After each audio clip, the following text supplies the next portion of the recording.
Hi friends, I hope you're having a wonderful day today. My name is BaileySarian and I'd like to welcome you to the Library of Dark History. Welcome! Hi, applause. Thank you so much. So this is a safe space for all the curious cats out there who think, hey, is history really as boring as it seemed in school? Oh, nay. This is where we can learn together and talk about the dark, mysterious, dramatic stories our teacher never told us about. I always get super out of breath when I do the intro. Let me just breathe for a second. Okay, so today's story, it takes place in San Francisco. Have you been there? Yes, no, maybe. Okay, so today's story is very interesting. We're going to be talking about a plague. I know we're kind of exhausted about plagues. Well, is COVID a plague? No, it's a virus. But today's story is about a plague. It's kind of like a sister. Maybe you've heard of the bubonic plague? Yeah? Okay. Bubonic plague, what's that? It started in Europe, but then it came to San Francisco. It was delivered. DiGiorno. San Francisco. The bubonic plague was hand-delivered to San Francisco, okay? So when looking into the bubonic plague, because I realized, I really didn't know that much about it, honestly. I thought it had to do with boobs, and it has nothing to do with boobs. It's B-U, bubonic, boo. Ghost, but not really. Anyway, so I was looking into it and I was like, oh my God, this is really similar to the COVID outbreak in 2020. And I thought there is no way that this is as similar as it was, because it really was so similar. And I'm laughing because it's kind of embarrassing that history really did repeat itself in a way. Yeah, it's kind of disappointing, isn't it? Well, that's okay. Maybe we'll learn this time. Let's try and stay optimistic. Okay? But let's back up a bit, because maybe you're like, what is the bubonic plague in the first place, Bailey? What are you rambling about? So let me just go through that really quick, okay? So let me grab my dark history book over here. And I'm going to turn to the bubonic plague chapter, which is in here somewhere. Oh, that's Michelangelo. Oh, here it is. Bubonic plague. Bubonic plague. Great. So, let's go on a journey. Ooh, okay. Making myself comfortable because the year is 1347. Yes, it's hard to imagine a time like that. But a fleet of ships carrying different types of cargo, like salt and wheat, it arrived in Sicily, which is like a little island off the southern coast of Italy. I think it's part of the boot. I hear there's a boot in Italy. Anyway, so these ships arrive in the port and they're full of people. Now, normally they pull up and the sailors come off and they're super excited to see everyone on land. They're like, fuck yeah, we made it, So they're on land, they start unloading their stuff and it's a whole thing. They're super jazzed, yay. But these ships were different, okay? These sailors came off of the boat and they were basically, not exaggerating, zombies. Zombies. They were super sick, the people, and they were dragging their feet. They were covered in skin boils and lesions. Yeah, drama. So nobody knew what was wrong with them, but everybody who got sick or appeared to be sick died. A few days later, a little light fever shows up in some of the locals, right? They're like, I'm sick. And it just kind of, it's a little suspicious, okay? The disease that walked off the ship with those men is now known as the bubonic plague. But at this time, everybody called it the Great Dying. This would go on to kill almost everyone it touched, and nobody even knew how it was spreading in the first place. But everyone in Europe was getting it, and eventually it would kill up to half of the population of the entire Western world. A half of the population, bitch. That's a lot. Entire cities were destroyed by this disease. When ships would arrive with sick sailors, they were called death ships. So many people died in the 14th century that the entire system of government in Europe collapsed. Yeah, this thing was crazy. It was crazy deadly, and honestly, a bit mysterious too. Nobody knew what caused this disease, but eventually it kind of tapered off over time, and there were less death ships coming and going, and it just seemed like it was disappearing for the time being, So, good times, LOL. Let's jump ahead in time to the beautiful coastal golden city of San Francisco in the mid-1800s. The city had become extremely popular by this point, so it was like this new place filled with new opportunity. They had trolley cars, the biggest shipping port on the West Coast, and the chance of finding gold and striking it rich back during the California gold rush. What I'm getting at is there's a lot going on, okay? You could literally go from rags to riches. Immigrants from all over the place and even Americans from the East were looking to get rich fast on the West Coast. And some did. I mean, a fun fact, blue jeans were actually invented at this time because they needed durable clothing to withstand the demands of this brave new world. And like the wool they were wearing just wasn't cutting it, so jeans were invented. We love that. Oh my gosh, actually, I won't get into it because I'm reading this book about the guy who invented copper and like he started work with the jeans company. It's wild.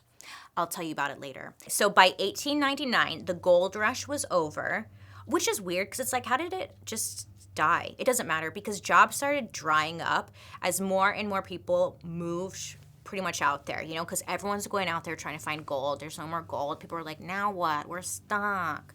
So a whole lot of people who didn't find gold were in the market for just any job that was available, but a lot of them just didn't exist yet. On top of that, there was a huge wave of Chinese immigrants who were key to the creation of so many of California's new industries, like railroads. Oh my gosh, this is just like that book I'm reading. I gotta tell you guys about this book. I'll talk about it later, but I gotta tell you about it. Anyways, plus San Francisco is like a really small city, and there isn't a lot of space out there, so it was like everyone's just kind of, overcrowding is happening, and a lot of living conditions were a little on the rough side. The cost to actually run the city went through the frickin' roof, okay? And the city of San Francisco was no longer the hot destination to create a new life. I mean, everybody was already there. It was getting a reputation as a poor and dirty city. Well, the politicians started to get a little nervous about this and decided San Francisco needed to be cleaned up a bit. But whenever a city in any time period tries to spend money and make big changes, they always have to take that money away from something else. Well, in San Francisco, they chose to take that money away from the Department of Public Health to start rebuilding some of the buildings downtown so they could make room for the more and more people that were coming in, also improve some of the roads and just other basic city needs to try and manage this huge population growth. But they couldn't just fix things overnight, right? It takes time. And as they tried to fix it, the problems in the city only got worse. There are huge cracks in the buildings, a lot of trash in the streets, and no government department was really monitoring any of this because of the budget cuts. Because of these dirty conditions, there were rats just everywhere living their best lives. Like if you were a rat, this is where you wanted to be, you know? Ninja Turtles, rats, Master Splinter, okay. The city was in bad shape is what we're getting at. And you had the middle-class white people upset because the Chinese immigrants were stealing their jobs, according to them, more and more people becoming just so poor that they were forced to live in filthy conditions. Rats are calling the shots around the city, and the health department had no money. It just wasn't a great place to live, and it had all of the perfect ingredients for a plague. Like a concoction is a brewing. So, welcome to the summer of 1899 in San Francisco. One day, a ship coming from Hong Kong pulls into the bay, and it has a big yellow flying flag high on the ship. Great. So when they have a yellow flag on the ship, it means there's a disease on board. I didn't know that. Isn't that interesting?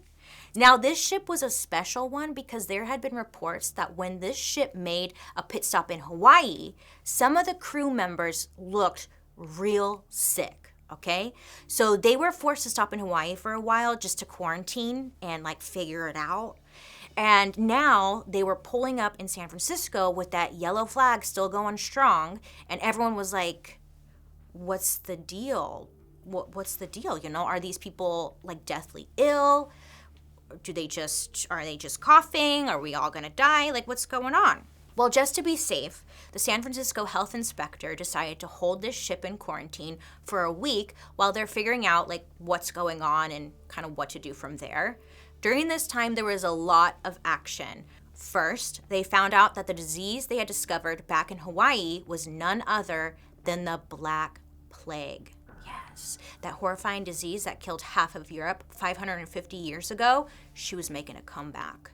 It was also called the bubonic plague or just plague. So it's almost as if those creepy zombie plague ships disappeared, time traveled, and appeared on the San Francisco shores. For part 2, Revenge of the Bubonic Plague. Ad break. Hi, popping in here for a quick little ad break. Have you heard of Wicked Clothes? Well, if you haven't, Wicked Clothes is an online clothing company that sells stuff that's a little creepy, a little funny, a little scary, but just like really cute. They're pretty much like goth meets dad jokes. Just take a few minutes to browse their site and you'll definitely understand what the hell I'm talking about, okay?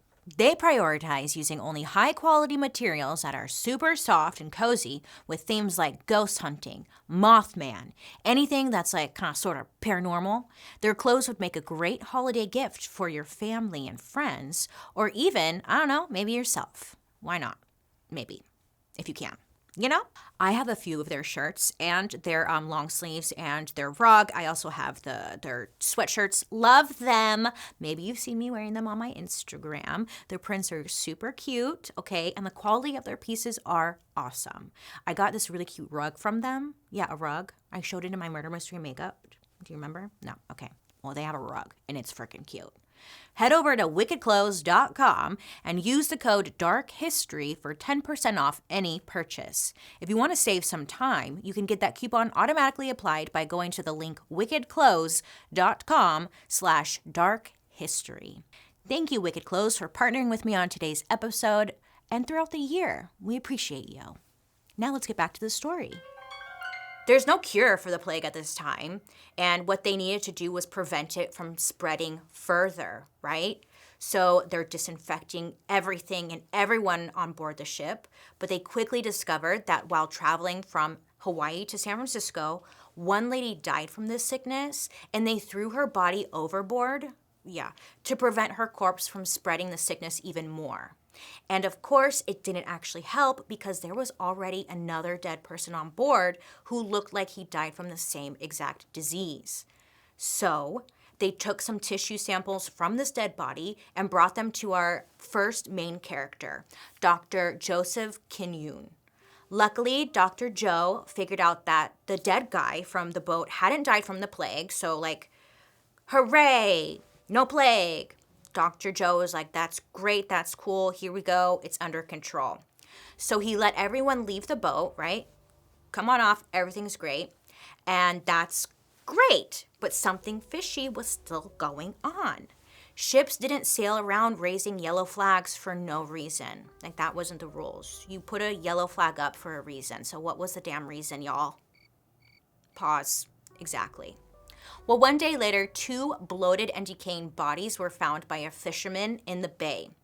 The guy who found the bodies saw that they had life vests on, and the life vests showed that they were from the same boat that showed up with the yellow flag.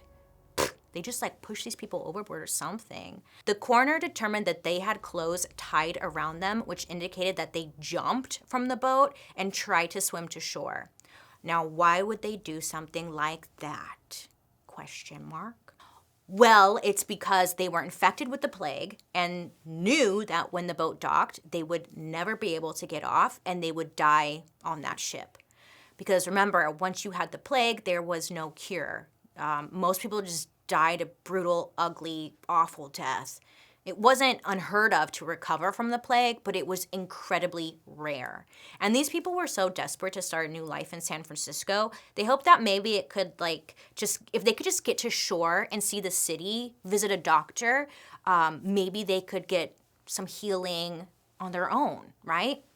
Unfortunately, though, they drowned before they could get there. But the important thing is that when the coroner saw these bodies, a different doctor than Dr. Joe was the one to declare that they were infected with the plague. How did this make Joe feel? Well, Joe was fucking pissed, okay? He just got finished telling everyone that there was no plague, everyone was fine, and not to worry. And now this other doctor was saying, excuse me, hi, 2 people had died because they had the plague. So even though we have the first signs of a major problem and people are showing up dead, Dr. Joe has to go and make it all about himself and his fragile little ego, and he's like, no, nay, nay. I looked at those bodies, no plague. And that other doctor is just a stupid-ass fool. That's what he's telling the people, right? The problem with Joe's plan is that instead of keeping people on the ship until they were like cleared, he told them to just stay home for a couple of weeks and wait for the disease to pass. And that worked. The humans showed that they didn't have the disease, but here's the little secret about the Black Plague, the Bubonic Plague, the Black Death. She doesn't really spread from person to person that much. The main way it spreads is through rats and fleas. You remember how I talked about the plague killing half of Europe and they just couldn't figure out why? It was rats and fleas that passed it on to everybody. But nobody really knew this way back then, not even 1899. So they quarantined the people from the boat, but they didn't quarantine the rats. You know, you can't tell rats to quarantine. And while the humans were being responsible and staying home, the rats were leaving the ship and partying it up and spreading this big B word, okay? This is going to like fuck with everything, isn't it? Yeah, surprise, it's dark history. So for a minute there, it seems like everything was going to be fine. There was no plague for a while. But a few months after the ship arrived in San Francisco, a Chinese man is carried by his roommates out of his home in an overcrowded hotel basement in Chinatown straight to a coffin shop. He wasn't dead yet, but he had all the signs of the plague. He had lumps on his neck, boils, his temperature was high, he was vomiting. I mean, everything was just going on, and it was not looking good for him, poor guy. This poor guy died in March of 1900, and health inspectors quickly needed to figure out what was his cause of death, right? Because it was very mysterious, and do we have to be worried about this? So they went to his apartment and discovered that he was sharing his living space with actual rats. Yeah. He slept under some pipes that rats used to walk along, and since he lived underground, his ceiling would leak with a mysterious liquid from the street. So he and all of his roommates all shared a single toilet in the middle of the room. So when the inspector looked closely at this guy's body, they're like, oh my God, he has all the signs of a plague, okay? And he determined that the plague was officially in San Francisco. It had arrived, bitch. It was here. And it was going to take over. So he decided to make a phone call to his boss. Bling, bling, bling, bling, bling. Hello, boss. Yeah, we have to pause for an ad break. Be right back. Popping in here for an ad from HelloFresh. The holidays can be hectic, but HelloFresh helps keep things simple with recipes that cut back on meal prep and cleanup so you can spend less time in the kitchen and more quality time with friends and family. The recipes are easy to follow and quick to make with step-by-step pictures to guide you along the way. Oh, it's so easy. You cannot mess it up. There's something for everyone, including weekly low-calorie, vegetarian, and also family-friendly recipes as well. I love HelloFresh because they pre-prep and measure everything out for you. So all you have to do is follow the instructions and bada bing, bada boom, babe. You've got dinner. Heck yeah. If you want to try out HelloFresh, America's #1 meal kit, go to HelloFresh.com/darkhistory14 and use code darkhistory14 for up to 14 free meals and 3 free gifts. Oh yeah, 3 free gifts? Hello. That's HelloFresh.com/darkhistory14 and use code darkhistory14 for 14 free meals and 3 free gifts. They're just like, here, have it, take it, goodbye. Thanks, HelloFresh, for partnering with me on today's episode. Now let's get back to the story. And we're back. Click, he hung up the phone. I'm just kidding. But he was warning him that this plague was in town. Well, the health department, or what was left of it, because remember there was budget cuts? Yeah. They decided it would be best to quarantine all of Chinatown just to be safe. Because they didn't know who had it or how it spread, but they knew that they had to get ahead of this as quickly as possible. So, of course, instead of cleaning the area up, they just put up like a giant police barricade around the whole area, which prevented anyone from coming or going in the city. So there were like 20,000 people being forced to stay in Chinatown by police because they didn't want this thing to further spread. Now remember, many people in San Francisco were already mad at Chinese immigrants because a lot of the people blamed them for the overcrowding and lack of jobs. So when one Chinese person gets the plague, it becomes very easy for everyone to point the finger at them and say like, see, they're the problem. See, that's what they're doing. See, Well, if the health department had more funding and maybe better research, they may have known about some recent research happening in Europe just 5 years earlier that said the Black Plague was mostly spread by rats and fleas. But of course, they didn't know this at the time. And email wasn't a thing, it's like the 1900s, so they can't just shoot out an email. We're so privileged now. It was said that the first sign something was really wrong was when rich people's servants stopped showing up for work. And when rich people are pissed off, that's when shit is getting real, okay? And then the next sign was that the switchboard operators were getting a ton of calls from the rich demanding that their Chinese servants be put on the phone. Okay? Now, we don't feel bad for them. It's just an interesting sign of how big of an effect this disease was about to have on the city of San Francisco. People only take it seriously when rich people start complaining. Give me a break. Jesus Christ. Anyways. Well, now all this commotion gets the attention of some big, heavy hitters. Washington, D.C. hears about this and they're a little concerned. Again, the bubonic plague knocked out millions, right? And they really didn't want this to spread because they didn't have an answer as to how to fix this or prevent this from happening again. So now we get to the next character in our story, the governor of California, a man named Henry Gage. Now, he actually put a pause on the San Francisco stuff, and let me tell you about Henry, okay? He had a big old walrus mustache. Have you guys watched the movie Tusk? That's all I have to say about that. And he wore cowboy boots, okay? And he acted like a hotshot tough guy all of the time. Even back then, it seemed like a lot of people thought he was honestly a little cheesy because he kind of was. But he was all about white ranch owners and just doing things the old way, If you needed something from him, all you had to do was get him to like you. He didn't care about qualifications or anything. He just wanted to have his ego fed. Now, some said his weird obsession with cowboy types and his own ego got in the way of his ability to actually be a governor. Surprise, surprise, but okay, shocking information. But back to the plague. Great. So the United States Secretary of State sends a telegram to him that's basically saying hey, we heard you have a centuries-old disease in your city. That's not a good thing. So they're saying that he needs to come up with a plan ASAP. And the governor, Mr. Henry over here, he was like, yeah, we're on it, right? So he comes up with a plan, and his plan was to do nothing.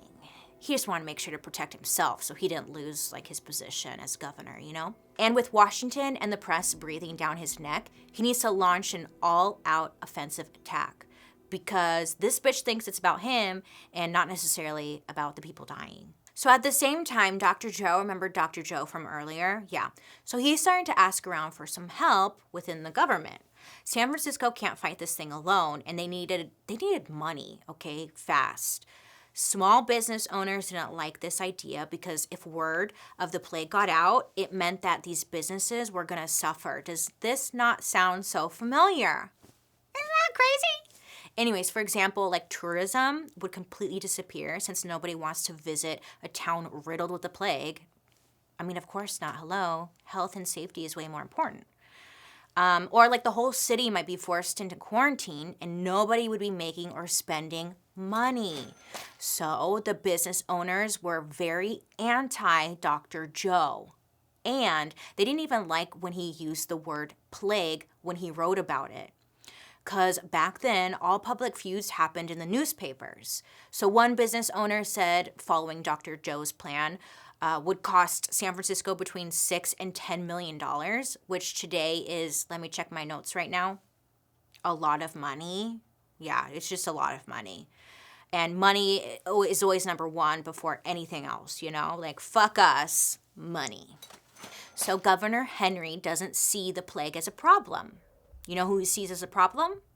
Dr. fucking Joe. He's the problem here. okay? So Henry attacks Dr. Joe's credibility. He gets in front of California legislators and rants and rages against Dr. Joe. He's like, this guy's a fucking plague faker, okay? And he's just doing it to cast like fear into everyone's lives. It's not a big deal, you guys. Money, you know?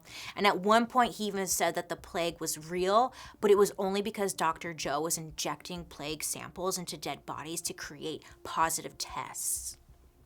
Is this not bizarre? It's just like holding up a mirror. Like, this is a Black Mirror episode, right? I know. Isn't this so funny? We've learned nothing. Anyway, so Governor Henry had a great solution for all of this. Of course he did. First of all, he passed a law that said it was illegal to import any scientific plague samples into the state. He's like, I solved it, everybody. Great job. Really impressing governing, sir. He just passed that law that made it illegal to do something Dr. Joe wasn't even doing. Great. The other thing the governor did was try to pass a law that said it was illegal to write about the plague at all, without permission from the Board of Health. Now, that one didn't pass, but it did plant the seed that the media shouldn't be trusted to talk about the plague. Okay, don't trust the media. They planted that seed and they were watering it. But since it didn't pass, the governor had to try something else to control what the media was saying about the plague. Notice he's not even trying to get to the root of the issue and maybe save some lives. He's literally spending all of his time and energy trying to cover it up and pretend nothing's happening. Everything's fine. Everybody, calm down. You're not going to lose your boobs. Side note, Governor Henry would also bribe all the telegraph operators in San Francisco not to send any messages back to the East Coast, and especially not to federal authorities in D.C. with the words plague or victim in them. Bitch, what the fuck is going on? I know.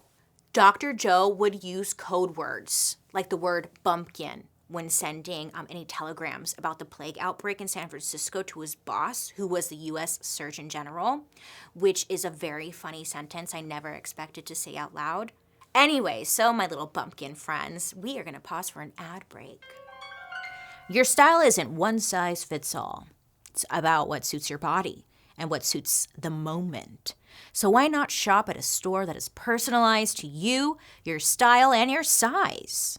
Introducing Stitch Fix Freestyle, a shop built just for you. Whether you're looking for a brand you love or to try, a new one, at Stitch Fix Freestyle, you can shop a range of over 1,000 brands personalized to your size and fit, with styles for workouts to workwear, for lounging around the house, or for a night out on the town. Stitch Fix Freestyle has clothes for any occasion. Plus, there's no subscription required, and they offer free shipping, returns, and exchanges. Ooh. Get started today by filling out your style quiz at stitchfix.com/darkhistory. stitchfix.com/darkhistory to try Stitch Fix Freestyle. stitchfix.com/darkhistory. Thanks, Stitch Fix, for partnering with me on today's episode. Now, let's get back to the story. Hi, welcome back, bumpkin. That's going to be my new word. I'm going to call you all bumpkins. I just learned it. It's kind of not nice. I didn't know that. I thought it was a compliment. Someone once called me a bumpkin, and I was like, oh my God, you're so sweet. Go on. What else? Oh my God. And I just Googled it and learned that it's not a nice thing, so. Okay. Well, anyways, back to the story. I'm fine. Everything's fine.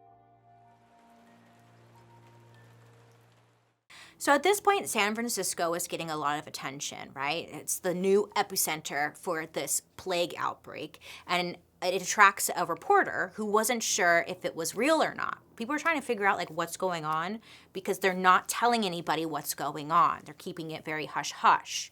Well, in his initial articles, he seemed a bit, let's say, skeptical of the plague, saying the conditions in Chinatown were the true evil, like the rats and all that stuff. Because remember, there were destroyed buildings, there was rats everywhere. So he thought that was the issue and not necessarily some kind of plague.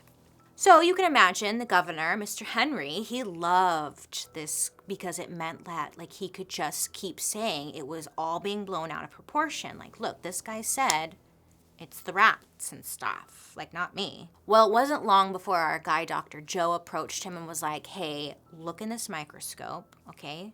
Look at this shit I'm saying right now. And the reporter did, and what he saw was clear evidence of the plague, and he quickly changed his tune. Now, he was agreeing with Dr. Joe, and this made Henry very upset. Oh, he was real pissed off. So he calls up this reporter and asks him to come to dinner with him. Now, at dinner, apparently, he kind of bullied him, the reporter, into changing his mind again. He started planting every seed of doubt, like, where did the tissue Dr. Joe showed you come from? How do you know that he's not a bad doctor? How do you know that it's all real and not fake? This reporter was pretty easy to convince, I guess. Maybe money was involved, who really knows? But he saw this crazy-ass pretend cowboy in front of him just telling him that everything he experienced wasn't even real. And he was like, well, shit. Is this real? You know? You start second-guessing. Gaslighting. Yeah! Gaslighting. I know. I'm amazing. I just now figured that out. Anywho's, so he went home and started writing articles that basically ignored what was happening completely. So he was against the plague, then he was for the plague, and now he's against the plague again. Just very flip-flop. And it's just like nobody really knows who to believe anymore. The press, the governor, Dr. Joe. Like, who are we supposed to be listening to? Because at the end of the day, people are getting sick. People are dying. Worst case scenario, his articles implied the plague wasn't even real. Best case scenario, his articles would say it was real, but it was a problem only for Chinese people. He would write about how Chinatown was bad, broken down, full of disease, basically saying, like, of course these people are getting sick in Chinatown. Have you ever been to that place? It's just bad. But at this point, there were already a dozen more confirmed cases of the bubonic plague in San Francisco outside of Chinatown, and they weren't even addressing that.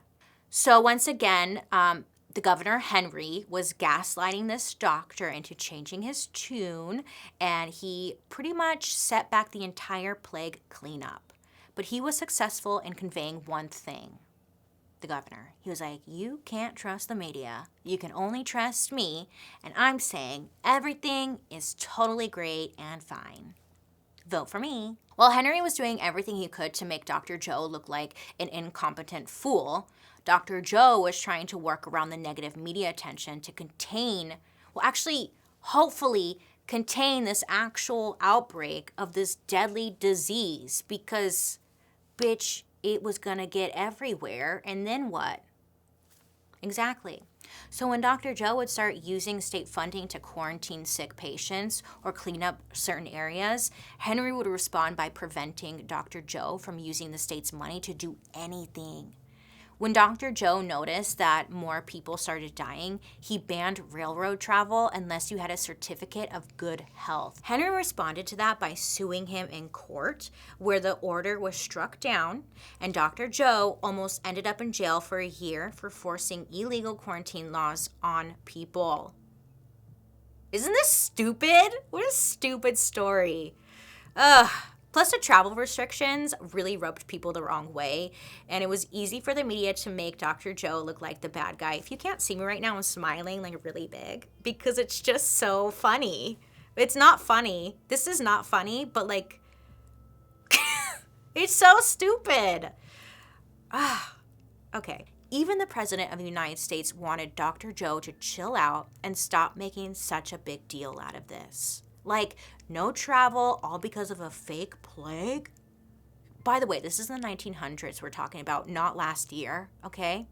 And this infuriating back and forth went on and on and on. It was politics versus science, science versus politics. It was yesterday. It's tomorrow. It's the next day. Breathe. Great. Hi. Bodies were piling up. There were people who clearly had the plague, whose bodies were being abandoned in the alleyways and in the streets. Although the official death toll was around 25, it's suspected to be much higher because the media, due to political pressure, downplayed the outbreak and underreported it. As a result of all of this, Dr. Joe was desperate for any kind of support. So he contacted his boss, who had connections to Washington, D.C. So this boss puts together a commission of doctors who are not affiliated with the federal government to head to San Francisco, set up a lab, and basically see who was really full of shit. Was it Dr. Joe or was it the governor? Well, through working with a Chinese interpreter, this commission reports back that Dr. Joe was indeed telling the goddamn truth. The bubonic plague is in San Francisco, and it's about to get way worse if nothing is done, and ASAP, okay? Hi, are we gonna do something now? Well, I'm sure none of us are surprised to hear this, that Governor Henry, he was not a happy camper. Okay, the governor started lashing out, saying that this report is going to ruin California. The mythical land of wealth and freedom is going to disappear if this report sees the light of day. So, Governor Henry does two things. One, he orders a full media blackout. No one can discuss this plague fake, which is what Henry started calling it to the press. Plague fake, which does not roll off the tongue easily. Plague fake? Why not fake plague? But okay, whatever. And two, he gets the ball rolling on getting Dr. Joe kicked out of San Francisco. Ain't that some shit, Joan? Girl! So, listen, even though the governor tried his best to bury the report, someone sent it to Dr. Joe's boss back in Washington, D.C. It turns out Dr. Joe's boss also didn't want the report to get to the press. The reason is because he was the Surgeon General, meaning he was the top doctor in the whole entire country. If there was a president of doctors, it was this guy, okay? And he did not want to look stupid. So he told everybody later that he just wanted to avoid a national panic and that, he was looking out for the greater good. But what the fuck? You know? This place sucks. Come on. So the Surgeon General made a deal with the city of San Francisco. There would be full funding to clean up this plague business as fast and as quietly as possible, okay? And there would be free treatment for anybody who got sick. In return, everybody shuts the hell up, okay? Shut your damn dirty ass mouths and pretend none of this happened, okay? Just a bad dream, just a fever dream, just an LOL. But there was one problem. Dr. Joe would never go along with this whole shutting the hell up thing, okay? And the Surgeon General, he knew that shit. He was like, oh, fuck, what are we gonna do about this guy? We gotta get rid of him. Well, very quickly and very quietly, the Surgeon General replaced Dr. Joe with a special plague doctor. And to make it worse, Dr. Joe didn't even find out he was being replaced until he met his replacement. Side note, Dr. Joe really loved his time in San Francisco because he called it the jewel of the West Coast. And so when he discovered that he was actually being transferred to fucking Detroit, he was like, what the fuck, bro? Not cool. I love this place. How dare you? So he's out. The governor is happy, Dr. Joe is out of the picture and the Surgeon General has his back. But despite all of their efforts to ignore a plague, the commission's special report leaks to the press anyway. Good. And the nation went absolutely wild, as they fucking should. News of the plague spread like a plague. States across the country prepared quarantine zones, and it actually became good business to advertise that your restaurant or store has no food from California. The reason they were keeping the plague quiet in the first place was because California's economy would crash, okay? And again, money over everything, over lives, safety, all of that, right? But it happened anyways, okay? So you killed a bunch of people and your economy crashed. So, fuck that. I don't know. And guess what? The plague is still alive and well and spreading in the damn city, okay? This is the worst possible outcome for the damn cowboy governor guy. And how the people of Europe felt in the 1300s is probably how Americans felt at this point. Was this gonna kill half of our country? You know, I don't want to. Like, no one really knew. It was just a really dark time. And people were scared, and San Francisco didn't have any options left. For a while, a few other people held the position Dr. Joe used to have, but nobody seemed to be able to figure out where the heck this plague business was coming from.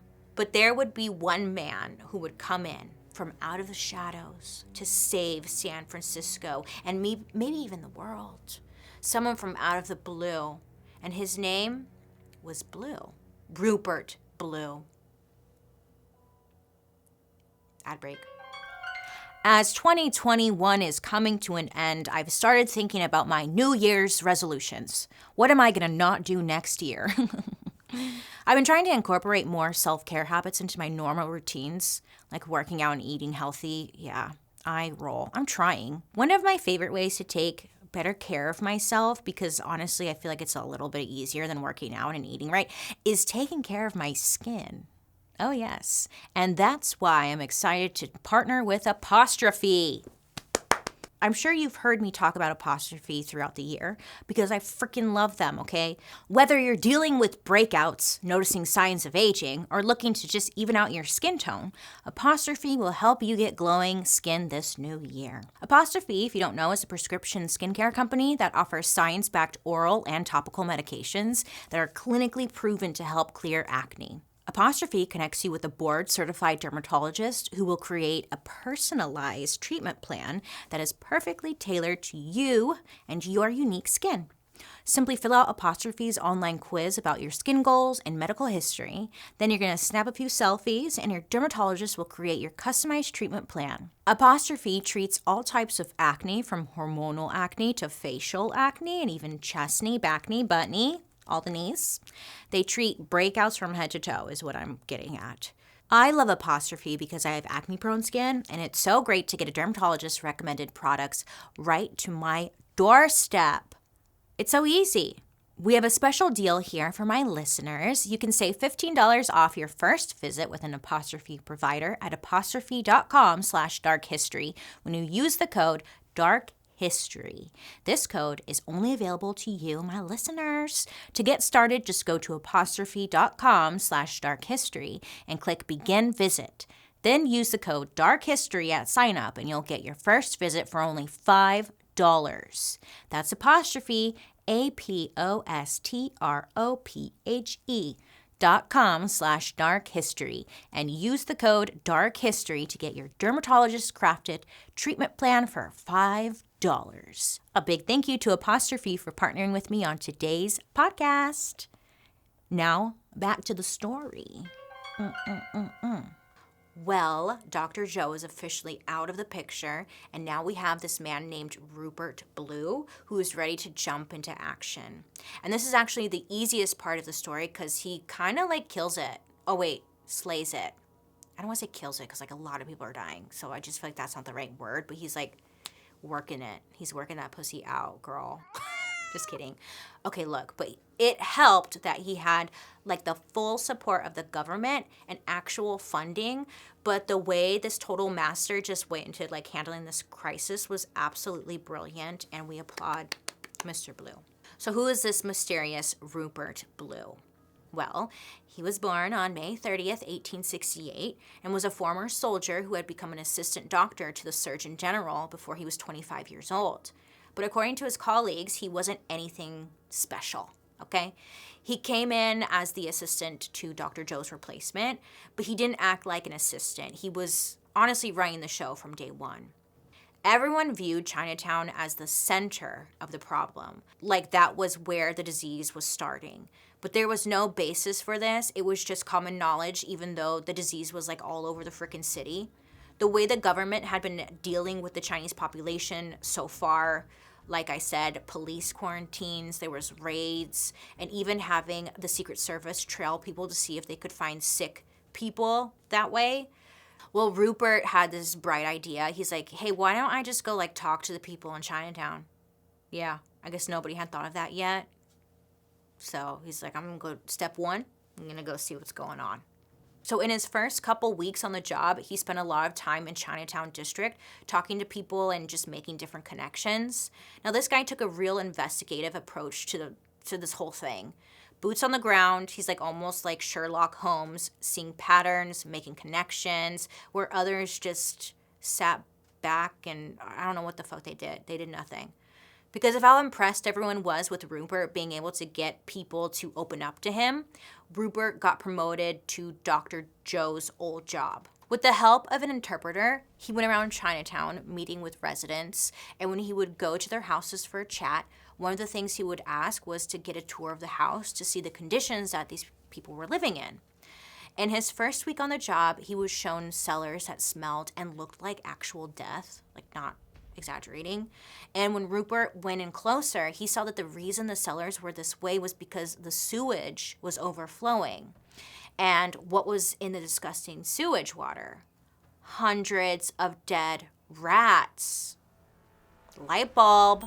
Hi. It was at this time that Rupert started noticing that everywhere he went in Chinatown, he saw rats. There would be piles of rotting meat all over the streets, swarming with rats, people's bedrooms infested with rats, even the rats were infested with rats. Rats, just rats, all rats. Take a shot every time I say rats. Rupert had seen enough and was ready to take action.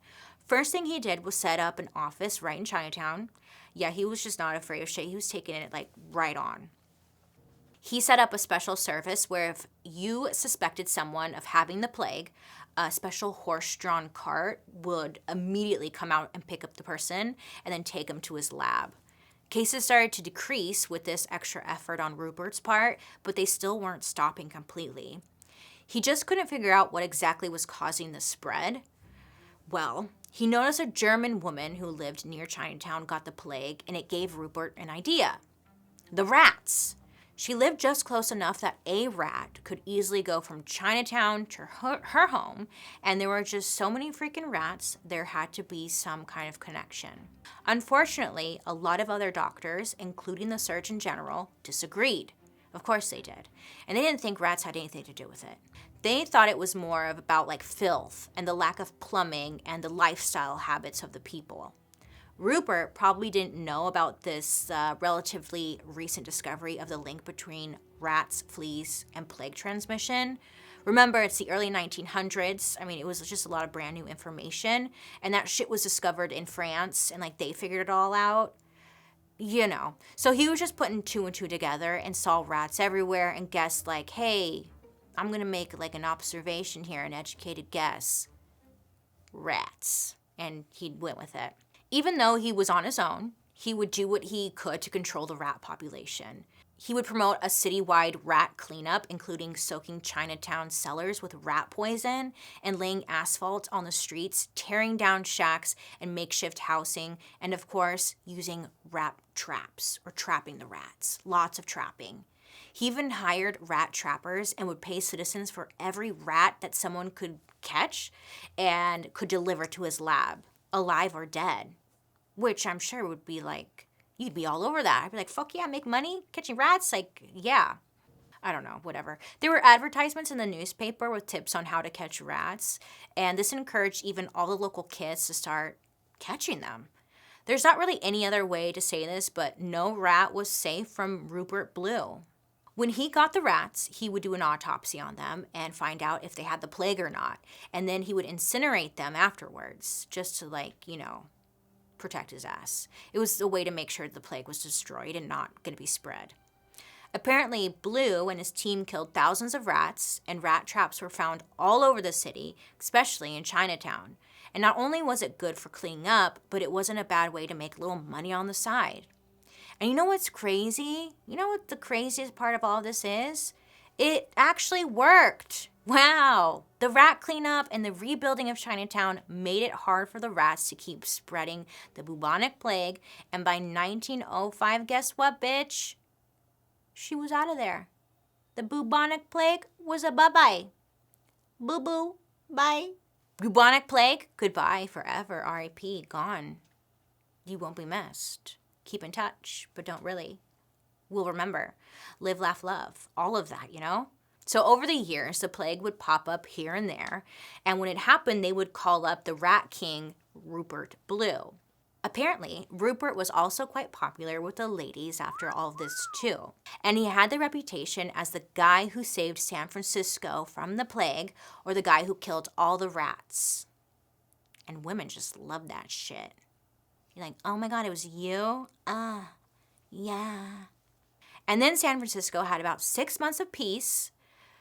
I think God was a little upset or something, because then the earthquake came in 1906 and just ruined the whole city. So it really didn't last long, but that's like a different story for a different day. What a roller coaster, wasn't it? That's the bubonic plague. Wasn't that fun? Didn't we learn a lot?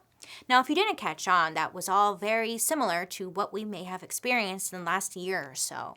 For instance, the pandemic started in China and sparked a lot of anti-Asian racism, and not just against the Chinese, it was just against all Asian cultures. Ooh! Ooh! Get this, and if you connect the pieces of this weird-ass mystery, the outbreak started, the bubonic plague, in March of 1900.